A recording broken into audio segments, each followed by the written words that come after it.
গালাগালি করবে না?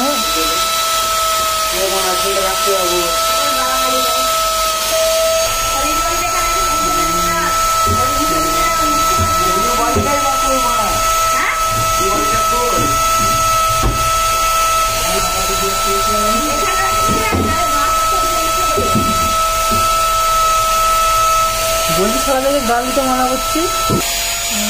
দাদা কি মরলো।